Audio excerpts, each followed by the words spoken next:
6 থেকে 7 জন কিংবা 2 থেকে 3 জন একসঙ্গে বসে মচমচে সিঙ্গারা খাচ্ছেন। রাস্তার পাশেই কড়াই ভরা তেলে সিঙ্গারা ভাজছেন বিক্রেতা সুকচান আলী। গরম গরম সিঙ্গারার সুঘ্রাণ ছড়িয়ে পড়ছে চারপাশে।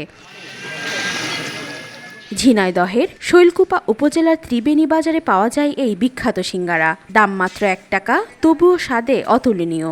এই আকর্ষণেই প্রতিদিন ভিড় জমাচ্ছেন আশেপাশের গ্রামের মানুষ থেকে শুরু করে দূর দূরান্তের ভোজন রসিকরা। প্রতিদিন দুপুর থেকে রাত অবধি বিক্রি হয় প্রতি পিস 1 টাকা মূল্যের এই খাবার। সুকচান আলীর দোকানে দুপুর হলেই যেন তৈরি হয় উৎসবের আমেজ। আটা, আলু আর নানান মশলার মিশ্রণে সিঙ্গারার স্বাদ নিতে প্রতিদিনই দূর দূরান্ত থেকে ছুটে আসে ভোজন রসিকরা। কেউ কেউ আবার পরিবার পরিজনের জন্য নিয়ে যান বাড়িতে। সিঙ্গারাটা আসলে টাটকা, মুচমুচে এবং সুস্বাদু। যেহেতু এখন 1 টাকাতে কিছু পাওয়াই যায় না, সেখানে 1 টাকাতে এত সুস্বাদু খাবার আমার মনে হয় সবার টেস্ট করা উচিত। আর এখন তো 1 টাকা সিঙ্গারা কোথাও পাওয়া যায় না। এখন এই ত্রিবেণী বাজার যে এক চাচা বেচা কিনা করছে, আমরা খবর পাই এখানেই ধরো আসলাম, এসে খুবই আনন্দিত পাইছি। হাওড়া থেকে আসছি প্রায় 10 কিলো 15 কিলো আমাদের বাসা এখান থেকে।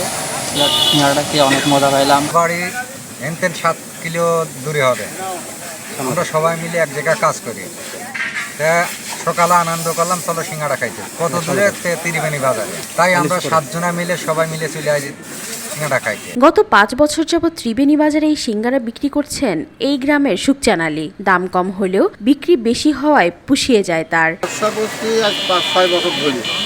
ধরেন এতে ব্যবসা করতে ধরেন 1 টাকা দামের সিঙ্গারা নিলাম, দেখলাম একজন বিক্রি করছে 5 টাকা 10 টাকা। দেখলাম তারা তো লাভ করছে। 1 টাকা সিঙ্গারা দিয়ে ব্যবসাটা করা যায় কিনা দেখা যাক। আমাদের গ্রামের ঐতিহ্য ধরে রাখিস আমি এই ব্যবসাটা পাই। গ্রামের সবাই লোক কম বেশ আছে, ক্যাম্পাসের মেয়েছেলে আছে, অনেক জায়গাতে আছে। মেহেরপুর, চুয়াডাঙ্গা, গান্ধী বাজার, এদিক ঝিনেদা, কুষ্টিয়া, বহু জায়গার লোক লাভ হয়। লাভ কম হয়, মাল সেল বেশি হয়, তাই লাভ একটু কম হয়, তাই ওইসব খাই যায়। জিনিসপত্রের দাম তো এখন একটু বেশি। জিনিসপত্রের দাম, আবার তেলের দাম বেড়েছে, আটার দাম বেড়েছে, আবার আলুর দাম বেড়ে গেছে। এখন কম বেশ হচ্ছে, সংসারটা কোনো রকম ইনকাম হচ্ছে, কোনো রকম ঘাটতি পড়া ভাব হচ্ছে। প্রতিদিন দুপুর থেকে রাত পর্যন্ত অন্তত 3000 পিস সিঙ্গারা বিক্রি করেন এই সুকচান আলী। নিউজ ডেস্ক, আজকাল।